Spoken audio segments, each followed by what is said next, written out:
வணக்கம் centum of viewers, நான் உங்கள் கபிலன். நம்ம டெய்லி கரண்ட் அஃபேர்ஸ் பார்த்துட்டு இருக்கோம்.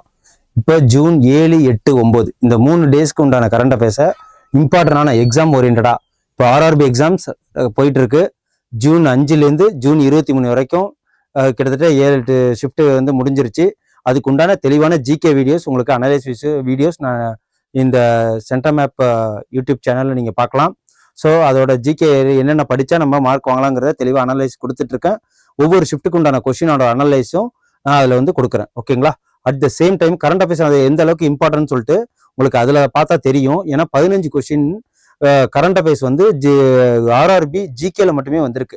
அப்பாயின்மெண்ட்ஸாக இருக்கட்டும், அவார்டாக இருக்கட்டும், புக்ஸ் அண்ட் ஆத்தர்ஸாக இருக்கட்டும், நேஷனல் விஷயமா இருக்கட்டும், ஜென்ரல் ஜிகேவாக இருக்கட்டும், எல்லாமே அதில் வந்து பயோஸ்பியர் ரிசர்வாக இருக்கட்டும், நேஷனல் பார்க்ஸாக இருக்கட்டும், புதுசாக சேர்த்த சாங்சுவரியாக இருக்கட்டும், பேர்ட் லைஃப் சாங்சுவரியாக இருக்கட்டும், இது எல்லாமே அதில் வந்து ரோல் ஆயிருக்கு. நம்ம அதில் கரண்ட் அஃபேர்ஸில் நிறைய இது நம்ம அப்லோட் பண்ணியிருக்கிறோம். அட் த சேம் டைம் அப்டேட்டும் இருக்குது. ஸோ கரண்ட் அஃபேர்ஸை மிக முக்கியமாக பாருங்கள்.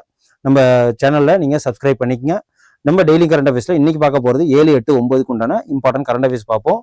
கரண்ட் அஃபேர்ஸ் நம்ம எதுக்கு பேஸ் யூஸாக கொடுப்போம்னா UPSC, group 1, RRB, SSC and இந்த எக்ஸாம்ஸ் எல்லாத்துக்கும் பேங்க் எக்ஸாம் வரைக்கும் யூஸ்ஃபுல் ஆகிற மாதிரி எல்லாமே தரமாக கொடுத்துக்கிட்டு இருக்கோம். Please subscribe our channel. Okay, first போயிடுவோமா? தமிழ்நாடு நியூஸ் என்ன இருக்குன்னு பார்த்தீங்கன்னா, த கிரேட்டர் ஃபிளமிங்கோ சாங்சுரி எங்கே வந்து நிறுவி இருக்கிறாங்க, எஸ்டாப்ளிஷ் ஆயிருக்கு அப்படின்னா ராமநாதபுரத்தில். ஓகேங்களா? ராமநாதபுரத்தில் கிரேட்டர் ஃபிளமிங்கோ சாங்சுரி எங்கே ஓப்பன் ஆயிருக்குன்னு கேட்டாங்கன்னா ராமநாதபுரம்னு சொல்லணும். ஓகேங்களா? எந்த இடத்துல அப்படின்னா தனுஷ்கோடி. இதோட ஹெக்டேர் அளவு என்னன்னா 524.78 ஹெக்டேர். ஓகேங்களா? இந்த Tamil Nadu Dhanushkodi as the greater flamingo எப்போ ஜூன் 5ஆம் தேதி 2025 இந்த டிசிஷன் எடுத்திருக்காங்க. ஓகேவா? யார் வந்துன்னா நம்ம வேர்ல்டு என்விரான்மெண்ட் டே அன்னைக்கு தானே. ஸோ அன்னைக்கு தான் சொல்லியிருக்காங்க இது தனுஷ்கோடி வந்து ஃபிளமிங்கோ சாங்சுரி, த கிரேட்டர் ஃபிளமிங்கோ சாங்சுரி அங்கே ஓப்பன் பண்ணியிருக்காங்க. ஓகேங்களா? அதுக்கப்புறம் இதுக்கு முன்னாடி நம்மளோட இதில் கவர்மெண்டோட இஷ்யூட் ஆன் ஜூன் 4 இந்த இதை சொல்லியிருக்காங்க. Gulf of Mannar biosphere reserve. இது என்ன அப்படின்னா the first marine biosphere reserve இந்த south and south east Asia. நம்ம கல்ஃப் ஆஃப் மன்னாரை சொல்லுவோம். இது இல்லாமல் நம்ம ஃபிளமிங்கோ பேர்ட் சாங்சுரி மட்டும் இல்லாமல் ரீசெண்டாக 2 பேர்ட் சாங்சுரி இருக்கு. தீர்த்தங்கல் பேர்ட் சாங்சுரி 1. ஓகேங்களா? அதுக்கப்புறம் சக்கரக்கோட்டை பேர்ட் சாங்சுரி. இது ரெண்டுமே வந்து நம்ம தமிழ்நாட்டில் பேர்ட் சாங்சுரி அறிவிச்சிருக்காங்க. இதையும் நோட் பண்ணி வச்சுக்கோங்க. ஓகேங்களா?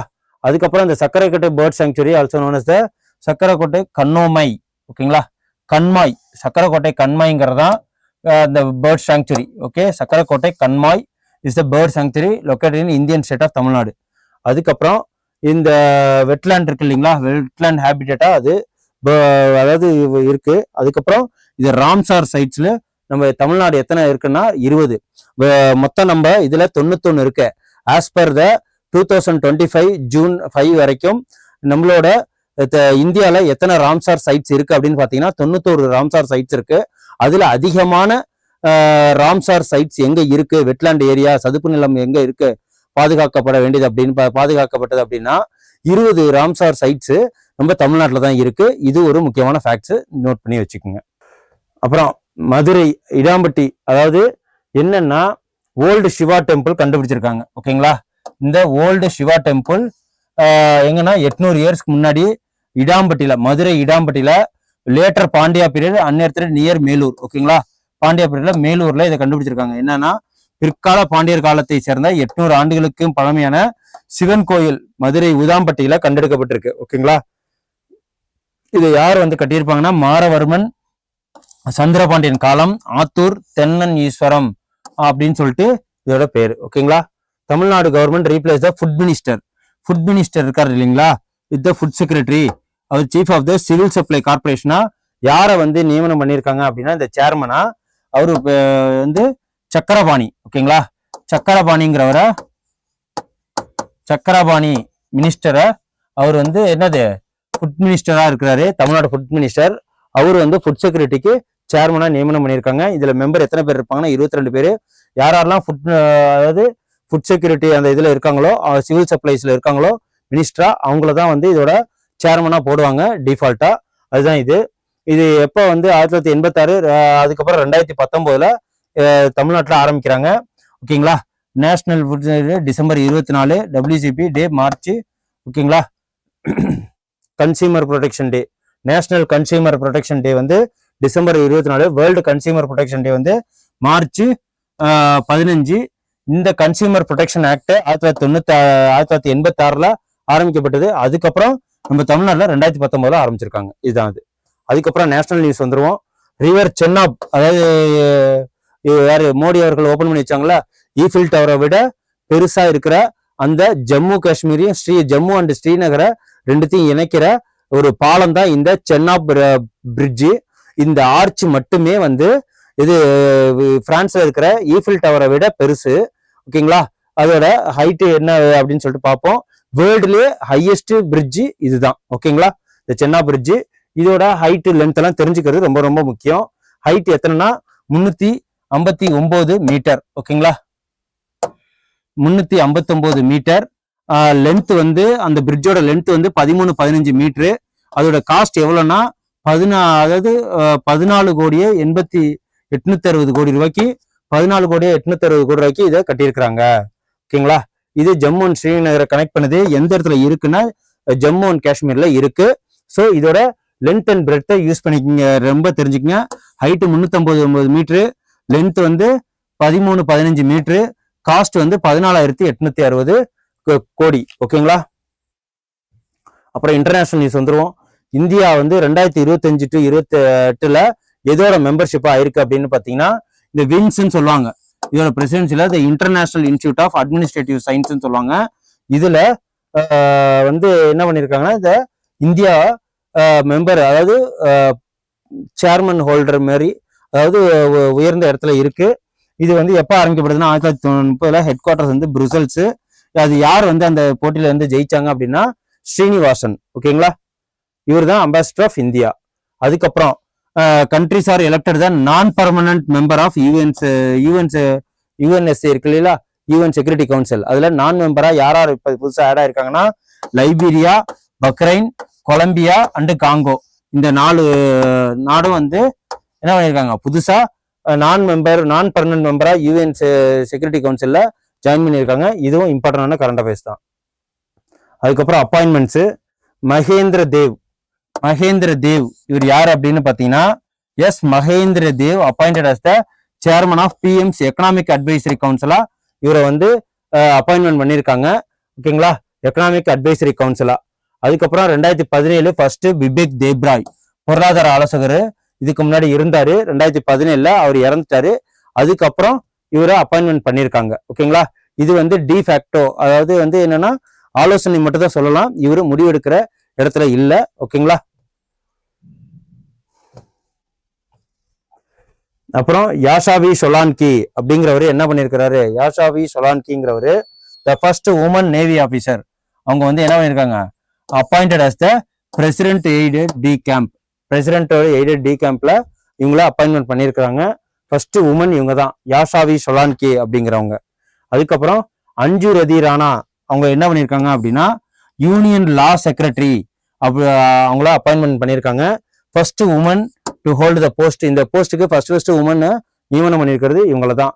Rana additional secretary until serve the secretary for the 2 years. ஓகேங்களா. இவங்க தான் லா செக்ரட்டரியா ஃபர்ஸ்ட் அப்பாயின்மெண்ட் பண்ணியிருக்கிறாங்க, அஞ்சு ராணா.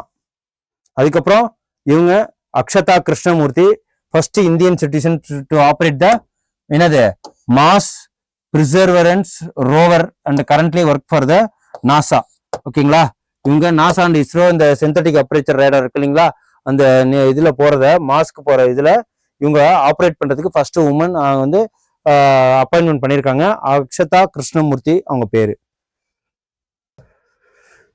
அதுக்கப்புறம் Nigar Shaji, smiling gentle soul who led the என்னது காம்ப்ளெக்ஸ் ஆதித்யா L1 சோலார் மிஷனை இவங்க தான் வந்து அப்பாயின்மெண்ட் பண்ணியிருக்காங்க. ஆதித்யா L1 சோலார் மிஷன், நிகர் ஷாஜி. ஓகேங்களா. அதுக்கப்புறம் ரிப்போர்ட்ஸ் அண்ட் இண்டைசஸ்ல கிளைமேட் சேஞ்ச் பெர்ஃபார்மன்ஸ் இண்டெக்ஸ்ல இந்தியா வந்து 10th ரேங்க் வாங்கியிருக்கு. இதுல டென்மார்க் வந்து 4th ரேங்க். ஓகேங்களா. ஃபர்ஸ்ட் 1, 2, 3வது ரேங்க் யாருமே இடம் பெறல. இது பவர் ஆஃப் எனர்ஜி, அதாவது power of energy, green house, green emissions இதெல்லாம் பார்க்குறப்போ இதை வந்து சொல்லுவாங்க. ஓகேங்களா, கிளைமேட் சேஞ்ச். இதுல யார் வந்து கொடுக்குறாங்க அப்படின்னா ஜெர்மன் வாட்சிங்கிற ஒரு ஆர்கனைசேஷன், நியூ கிளைமேட் இன்ஸ்டியூட், அப்புறம் climate action network institute, gas emission, இது இந்த ரினியூவபிள் எனர்ஜி யூஸ், இதெல்லாம் வச்சுதான் வந்து என்ன கொடுக்குறாங்க அப்படின்னா இவங்களுக்கு இது கொடுக்குறாங்க. ஓகேங்களா, அப்புறம் ஸ்போர்ட்ஸ் நியூஸ் வந்துருவோம். பார்த்தீங்கன்னா தெரியும், world number 1 champion chess Carlsen. அதுக்கப்புறம் இவர் நமக்கு தெரியும் இந்தியாவில் சாம்பியன்ஷிப் பட்டம் வென்ற குகேஷ். ஓகேங்களா, என்ன அப்படின்னா நார்வேல செஸ் சாம்பியன்ஷிப் போட்டி நடக்குது. அதுல 13th எடிஷன் இது ஆனுவல் செஸ் டோர்னமெண்ட். எங்க நடக்குது அப்படின்னா ஸ்டவாங்கர் அப்படிங்கிற இடத்துல நடக்குது. 26 மேலேருந்து 6 ஜூன் 2025 வரைக்கும். ஓகேங்களா, இந்த மேக்னஸ் கார்ல்சன் என்ன பண்ணிருக்கிறாரு, who defeat the D Gugesh in Norway chess, asked about the player who can create a similar dominance. ஓகேங்களா, ஆனா இதுல வந்து ஃபர்ஸ்ட் ரேங்க் யாரு எடுத்திருக்காங்க பாயிண்ட்ஸ் படின்னு பாத்தீங்கன்னா மேக்னஸ் கார்ல்சன்கிறவர் தான் ஃபர்ஸ்ட். 3வது இடத்துல தான் குகேஷ் வந்து இந்த இடத்துல இடம்பெற்றிருக்காரு. அப்புறம் ஃபெபியானோங்கிறவங்க என்னன்னா 2வது இடத்துல இடம் பிடிச்சிருக்காங்க. 3வது இடத்துல குகேஷ் இடம் பெற்றிருக்காரு. அதுக்கப்புறம் இவங்க வந்து உமன் பிரிவில் முஷேக் கிரேவ் செஸ் ஃபேமிலி. ஓகேங்களா, உமன்ஸ் வேர்ல்டு சாம்பியன். இவங்க வந்து Maria, youngest sister of Maria. இவங்க பேர் என்ன அப்படின்னா, அதுக்கப்புறம் கிளாசிக்கல் செஸ் அதாவது கொனேரு ஹம்பி, இவங்க என்ன பண்ணியிருக்காங்க, இவங்க 3வது இடத்துல இடம் பெற்றிருக்காங்க. ஓகேங்களா, இந்தியாவை சேர்ந்த குகேஷ் அண்டு கொனேரு ஹம்பி 2 பேருமே வந்து நார்வேல நடக்கிற இந்த செஸ் சாம்பியன்ஷிப் போட்டில் 3வது இடம் பெற்றிருக்காங்க. 2 பேருமே உமன் பிரிவில் கொனேரு ஹம்பி, மென்ஸ் பிரிவில் குகேஷ். ஓகேங்களா, டேஸ், இம்பார்ட்டன்ட் டேஸ் பார்த்துருவோம். Food safety science in action, world food safety day எப்போ அப்படின்னா ஜூன் 7th. அதோட தீம் என்னன்னா food safety science in action அப்படின்னு சொல்லிட்டு இதோட தீமு. அதுக்கப்புறம் world ocean day June 8, world ocean day. Theme வந்து wonder, the sustaining what sustains அப்படிங்கிறது தான் இதோட தீமு. அதுக்கப்புறம் world brain tumour day June 8 world brain tumour day. ஓகேங்களா, இது வந்து இன்னைக்கு உண்டான 7, 8, 9 உண்டான கரண்ட் அஃபேர்ஸ். இது உங்களுக்கு ரொம்ப யூஸ்ஃபுல்லா இருக்கும்னு நினைக்கிறேன். நெக்ஸ்ட் அடுத்த ஒன்று கரண்ட் அஃபேர்ஸோட உங்களை வந்து நான் சந்திக்கிறேன். அது வரைக்கும் நன்றி. Send a map. You dare to dream, we care to accomplish.